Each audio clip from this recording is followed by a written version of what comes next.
Hey guys, welcome back to the Small Time Critics podcast. I am 1/3 of the Small Time Critics, but today I am 1/2 of the Small Time Critics. My name is Moe. Moe and Hashi. As you can see, we ain't got Ken with us today. Ken's got family Holiday. Yeah, he's a fam, you know. He's a great dad. He's a brilliant dad. No, he is, honestly. He's a fantastic He's a good dad. dad. Shout out to Ken and his family, man. All of you guys. Yeah. But yeah, today it's just me and Hashi. And as you can see from the title of the video, we are reviewing A Haunting in Venice, directed and starring Kenneth I never know how to say his last name. Branagh. Okay, I was going to say Branagh. Kenneth Branagh. Yep. Branagh, sorry. Kenneth Branagh. So that's what we're going to be doing a spoiler review to. Before we get into that, guys, make sure you like, comment, subscribe. We got to 100, guys. We did it. We passed 100. We did it. It's a small milestone. Might not mean a lot to everyone else, but this means a lot to us. Listen. So now... Bro, every great journey starts with one step. Yeah, it's like a game. You got checkpoints. Yeah, bro. And we just, you know what I'm saying? It's saved now. Yep. Auto-save. When we turn on the game now, we're here. We're here, bro. You know what I'm trying to say? We don't... That's just how it is. So now, what are we on the road to? Bro, we're on the road to, I would say... Let's get to 500, and then once you get to 500, obviously, we get to the 1,000, we get our first plaque. Sky's the limit. You know what I mean, bro? Sky's the limit. Sky's the limit. You know what I'm saying? Yeah. Bro, yeah. Small Time Critics are going to the BFI London Film Festival. We got accepted, you know what I'm saying, as press. Yes, you know what I mean? They got press passes. I will be reporting. Yes. You know what I mean? Yes. Hashi, on the 25th. So look out for any content of Hashi at the BFI Film Festival. Hashi's going to be going along with... Well, I know definitely you're going. Yeah. So I think Mark could be going. I think just subject to availability for Cam. Yeah. So we're looking good, man. You're excited. We're looking great. I'm gonna see everything early, bro. Yeah. No. I want to see Killers of the Flower Moon. You know what I mean? No, the killer. I'm happy Come for on, you. bro. That's sick. So yeah, look out for Hashi reporting on that. It's gonna be good. You actually got, unlike Sundance where we weren't very prepared, we actually got press passes for this one, so it should be a good one. Yep. But yeah, guys, make sure you like, comment, subscribe, hit the bell. I'm not gonna lie, we said road to 100 before the end of the year, but we got there way before that, and I'm so grateful to everyone. Thank you guys so much for your support. So now we're on the road to 500. 500. Yeah, and then we get more followers and we do more things and we get more content out there, and you never know. Great guests are coming as well. Yes, you never know what can happen. Exactly. I'm a bit hot, guys. I ain't gonna lie to you. So if you see me sweating profusely, just mind your business. Hashi, A Haunting in Venice. Tell me your overall thoughts on this movie, sir. I thought, and again, it's a serviceable movie. It wasn't necessarily bad. I thought the others were better. In fact, I still think the people that are unfamiliar, what are the others? The others are the Murder on Orient Express and Death on the Nile. So I still think the Murder on Orient Express, the first one, is probably the best in my opinion. These are all Agatha Christie books, Agatha right? Christie novels, yeah. She's a fantastic writer, and obviously all her stuff, the way it's been adapted, has usually been fairly good. You can't really go wrong with such great material, kind of thing. Sure. A lot of creative license were taken with this one. There was a real horror element to it, which I found interesting. Again, didn't really work for me because it didn't really kind of deliver on that bill of goods, so to speak, kind of thing. But I thought Kenneth Branagh really went into his director's bag of tricks in regards to, he loves a Dutch angle, by the way, brother. So many Dutch angles. So many. A Dutch angle is a shot that has a noticeable tilt on the camera's x-axis, like this. Again, he did a lot of stuff with kind of point of view kind of things, and I guess to try and amp up the horror aspect, a lot of point of view kind of stuff.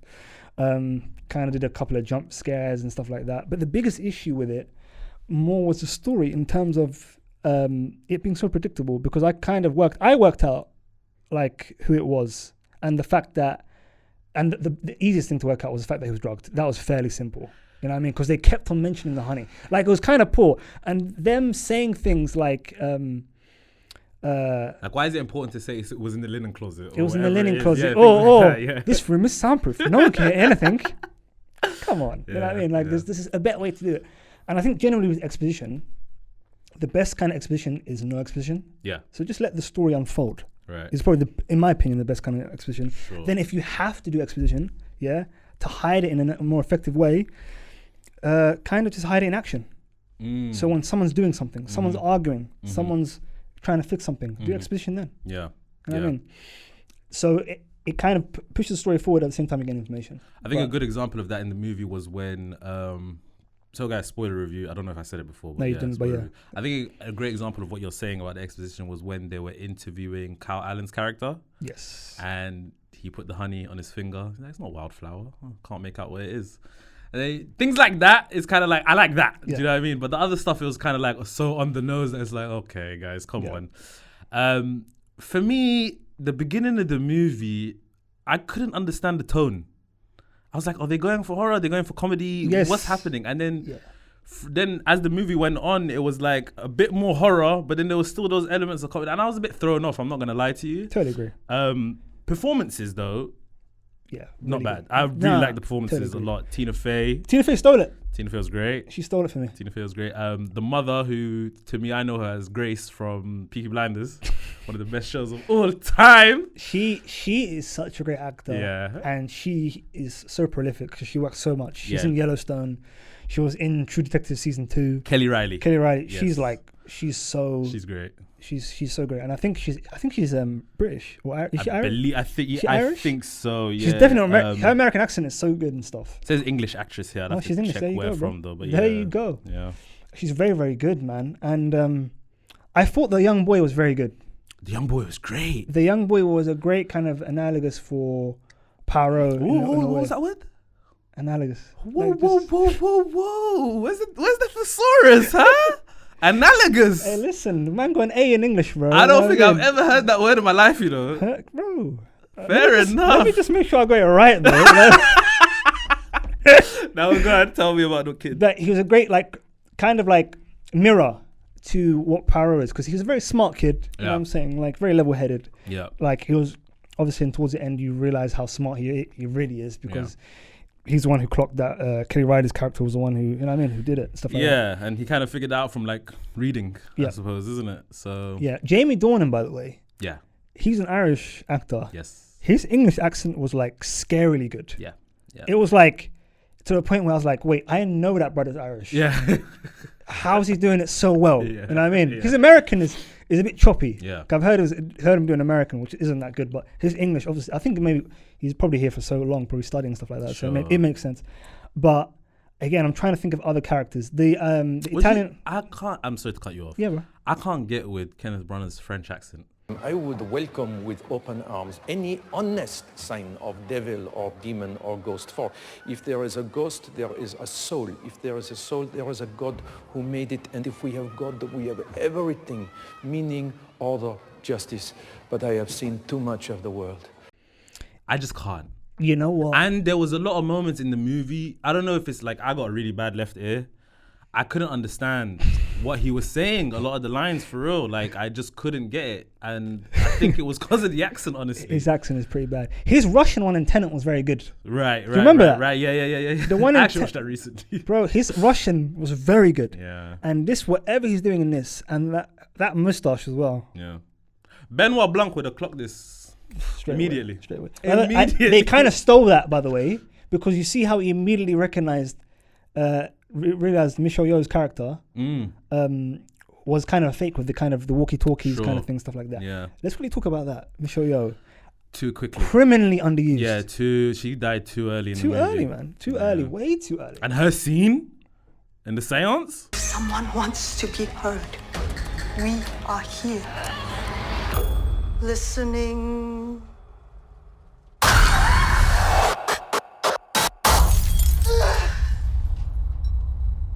Mama?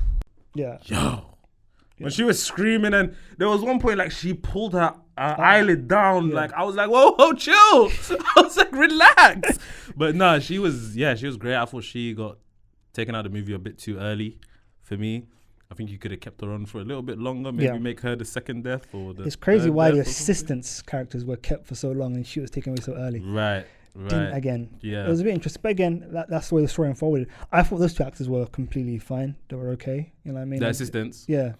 I just didn't care.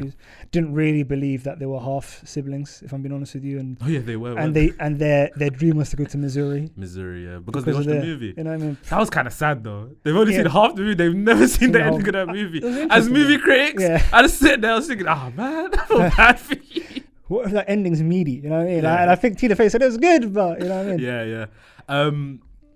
I did think in the beginning of the movie, I think I've got to this point where I think I'm overanalyzing things, and I don't know if it's good for a movie experience, because in the beginning I thought to myself straight away, yeah, Tina Fey's the one who did it. Immediately, I was just like, Tina Fey's the one. Just because I thought to myself, she's the one here on screen. She's the one trying to get him here. Yeah. She's the one who wants to make the book all this amazing and whatnot. And then as soon as they kind of debunked that part, I was like, okay, the mother did it. Yeah. Straight away. Do you know what I mean? Yeah. So for me, it wasn't that great. And I saw a lot of people leaving the theater, actually. I at least saw 5 people leave during the middle of this movie. Yeah. And I don't know if it was because of the tone or if they didn't like the horror, what it is, but I saw a couple. That's weird. I saw a couple of people leave as well. Yeah, I don't know. That's weird. I think for me, it's completely fine for you to think that way. Do you know why?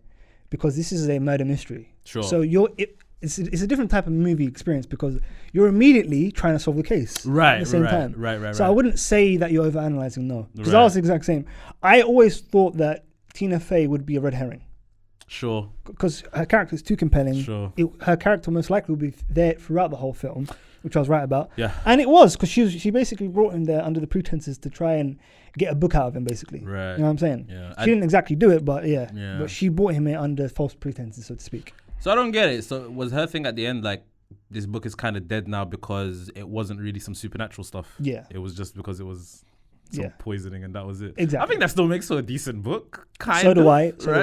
But then what I did not understand at the end, where she was like, oh, you did see something to Poirot. You know what I mean? Yes. I'm like, of course he didn't. We've already established that he was under the influence of hallucinogenic drugs. Yeah. You know what I'm saying? Yeah. So, bro, like, that didn't make any sense. Yeah, and he didn't, and he kind of reacted as if I do, but I'm not telling you kind of thing. Yeah, it was strange. Yeah. And I don't get, like, even the ending when he's helping this new guy, like right at the end, he's helping this new guy. I don't know what happened that made you say, okay, I'm back in this. No, I feel like this whole case showed him that he's still got it in him. He shouldn't have to retire. Yeah. He can still solve the case and be a detective. I mean, he wouldn't have gone there if he didn't think he had it in him anyway. No, again, he really didn't. He was it seemed at the start he was content, just retiring, having chilling. 2 pastries boxes a day, and I'm just chilling. That's a lot of butter, man. That's a lot. He's gonna get really, really big really, really soon. But yeah, man, like I think just generally I thought this movie was really well made. Like, again, cinematography wise, like, again, kind of a lot of similar tricks used throughout, stuff like that. I agree. Very, very predictable in regards to the camera work and stuff like that. But again, it's nothing that wasn't bad. I've seen way worse movies this year. Yeah, no, I agree. Directing wise, stuff like that. And Kenneth Branagh has shown throughout his career he's a very, very good kind of like working studio director kind of thing. So yeah. I mean, obviously, it was enough to keep me there to the end of the movie, so it can't have been that bad. But I think after a while, it's going to be a bit forgettable for me. Oh, 100%. It's not going to stick 100%. With me or anything like that. Talk to me next week, I would have forgot about this one. Right, exactly. Yeah. And I agree with your point about the cinematography, though. There was some really cool shots. I don't know what you called it in the beginning, the type of shot. Dutch angle. Is that the one where it's like kind of above the head or below? Like? No, that's the one where like the camera is straight, but everything's diagonal, so you can kind of see it. Right, that's what I mean. Yeah. So I like that, and I like the use of lighting. Yes. As well, like when you see big shadow or something like that. I like those kinds of things there. So in terms of cinematography, I thought it was pretty great. Yeah. In terms of the story, like you said, very predictable, and payoff wasn't satisfying enough. You know, totally agree. Kenneth Branagh is he's a theatre actor at the end of the day, so he will always get great performances out of his characters.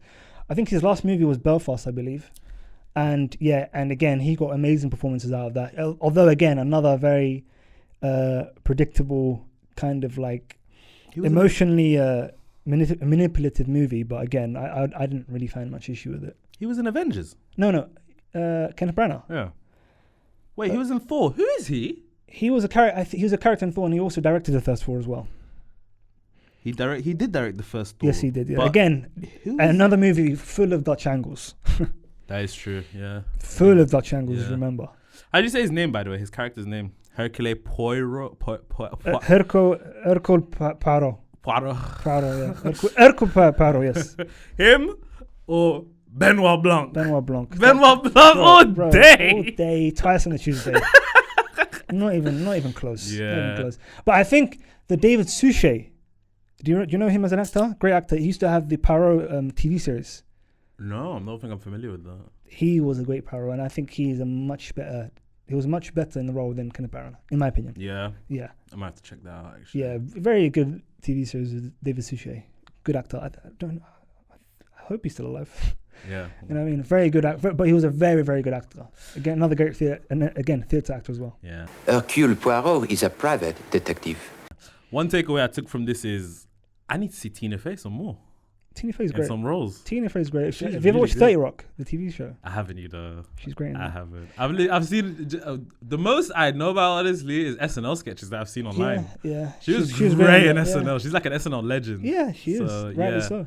But there was another point I had and I've forgotten it now. Oh, the scene where the detective is interviewing her and the ex-policeman. I thought with her facial expression, she acted that out so perfectly. Yes. Brilliantly. And I was just like, wait, is it? Is it not? And then her face kind of changed. It's like, oh, you got me kind of thing or whatever it was. Which, by the end of the movie, I was kind of racking my brain. Was she in on this or was she not in on this? Or was she just only in on the seance part just to make it? Yeah, okay. So she just wanted the book. That was the only motive. Only motive, yeah. Well, okay, cool. Little boy took the death well, boy. He At took the it. end, he said, "I'll see you later, Dad." Yeah, he took it very well. And the fact that he profited as well. He's got a bag as well, so he's gonna probably hopefully have a good life. Yeah, good thing he has Olga with him. Exactly. She seems cool. She really loves him, so yeah, we'll see. But let's get to ratings. Yeah. I think. I'll give this a 6.5, and that's I think because I'm in a good mood today. I may have given it a 6 probably. Yeah, you're being nice, man. Because I think I'll give it like a 5.5 personally. Fair play. Yeah, it's just Can't be mad at that. I don't think I'm ever gonna watch it again. Neither will I. And the thing is, Hash, I love murder mysteries. Yes, we both do. Yeah, and that's what disappointed me about this. Like, I love it, and the payoff was just not good enough. Yeah. So yeah, 5.5 for me. But I mean, guys, if you ain't seen it, go watch it. Form your own opinion. Yeah. Let us know. You got anything else you want to say? No, that's everything on that one. Bro. That's done with that one. Yeah, done. Yeah, I'm done. On to bigger and better things. But yeah, guys, let us know what you thought about the movie in the comment section below. If you ain't seen this movie and you watched our review, we appreciate it. If you have seen it, we appreciate you too. Yep. Go watch it, like Hashi said, form your own opinion. But yeah, that was our review for A Haunting in Venice, guys. Make sure you like, comment, subscribe, share the videos. Help us get to 500. See you guys soon. Peace. Peace.